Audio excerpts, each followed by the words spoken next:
Welcome back to The Explainer. So, picture this for a second. We're on a sun-drenched terrace, but it's been totally transformed into a planning desk. We've got maps spread everywhere, markers scattered around, that low, quiet murmur of some really deep conversation, and right there in the middle, a small brass ledger. Pages blank, corners softened by time. That's our exact setting today as we dig into Walk 5, the architecture of commitment and capital budgeting. It feels really deliberate, right? Almost like something waiting to be weighed with just immense care.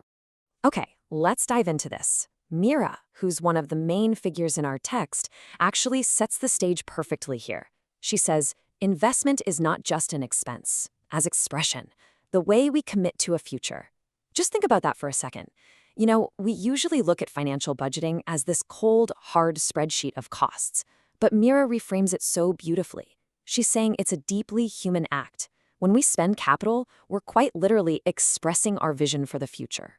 And then her companion Arav builds on this perfectly. So they're sitting there snacking on a packet of roasted makana, reviewing these printouts of capital budgeting options for a regional agro-processing unit, and Arav drops this definition. He says capital budgeting is not just allocation, but alignment, the way we choose what matters. It's absolutely crucial. It's not just moving money around from bucket A to bucket B. It's literally aligning your finite resources with your core purpose. Which brings us right to Section 1, the nature of capital decisions, or foundational choices. See, capital decisions aren't like just buying daily office supplies. They're inherently long-term and highly strategic. First up, we've got an agricultural cooperative considering investing in a solar dryer for its produce. Now, on paper, sure, this is a machinery purchase. But as our text points out, this isn't just about buying equipment. No way. It's about sustaining an entire ecosystem of farmers, the produce, and sustainable energy. The machine? Well, that's just the vehicle for that commitment. Next, imagine a school debating whether to build a new library. Again, you look at the budget and it shows straightforward expenses for bricks, mortar, books. But the actual investment? It's in belonging. They're literally building a sanctuary for community and learning. This capital decision is going to shape the culture of the school for decades to come. And third, think about a bakery exploring the purchase of a second oven. The obvious financial angle here is just about increasing production capacity, right? But the deeper, foundational choice is really about the continuity of their craft. It's about ensuring they can actually keep feeding their community and sustaining their business over the long haul. Now, what's really interesting about this slide is how we bridge from that philosophical mindset into the hard technical tools. This is Section 2, Tools for Evaluating Choices, or the Metrics of Commitment. Because having a clear vision is great, but viability requires actual measurement. Our source maps out this fantastic triad of evaluation methods. First up, the payback period. This prioritizes absolute simplicity for quick cost recovery. Then NPV, or net present value, which offers depth, anchoring decisions in the present value of all future cash flows. And finally, IRR, the internal rate of return, which gives us a percentage rate, making it the absolute perfect comparative metric. And this creates a tension that businesses face literally every single day. Look at this textile firm here, choosing between two dyeing machines. Machine A offered a faster payback period, meaning, they'd get their cash back much quicker.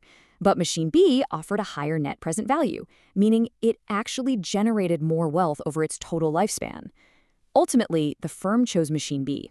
They bypassed that quick cash recovery for deeper, long-term value. So how do these different groups actually leverage these specific tools? Well, it's all about context. A cooperative dairy used the simple payback period for a chilling unit, and that allowed them to act quickly and with total confidence. Our textile firm, like we just saw, leaned heavily on NPV for that lasting long-term value. And fascinatingly, a theater group used IRR to assess a touring van. For them, the real return was emotional, but using the hard numbers of an internal rate of return helped anchor that dream right in reality. Which brings us to Section 3, navigating risk and uncertainty, or handling the unknown. Because how do businesses prepare for the absolute abyss of the unknown? Let's move to and see how this builds. Because no matter how solid your math is, the future is just full of variables. How do organizations prepare for what they simply cannot predict? Well, our source outlines 3 core risk management strategies, and they map beautifully to specific industries. We've got scenario analysis, sensitivity analysis, and decision trees. Let's break down exactly how each of these handles the unknown in practice. First off, imagine a publishing house that wants to launch a completely new genre of books. The demand? totally uncertain. So they use scenario analysis. They literally map out different futures. The best case scenario where it becomes this massive global bestseller, the worst case scenario where it entirely flops, and then the most likely scenario somewhere right in between. It really helps them visualize the boundaries of their risk. Next, we have sensitivity analysis. A logistics firm uses this to deal with one massive, terrifying unknown: fuel cost fluctuations. Now, unlike scenario analysis, which looks at the whole big picture, sensitivity analysis isolates just one specific variable, in this case, fuel prices, and tests exactly how sensitive their bottom line is to changes in that single, highly volatile metric. And then there are decision trees. Remember our school from earlier? Well, when evaluating whether to build a whole new wing, they mapped out a decision tree, factoring in multiple branches of possibility. Things like enrollment projections, funding availability, and levels of community support. It's basically a highly visual way of saying, okay, if this happens, then we do that. Charting a really safe, logical path through complex, interconnected risks. Moving right along to Section 4, Budgeting as Purpose, or the Final Ledger. We're heading back to that quiet, deliberate atmosphere on the sun-drenched terrace. The roasted macana is mostly gone by now, and that brass ledger sits wide open. So the crucial point is, RF hits on a realization here that really grounds all of this. He says budgeting is not just planning, it's purpose.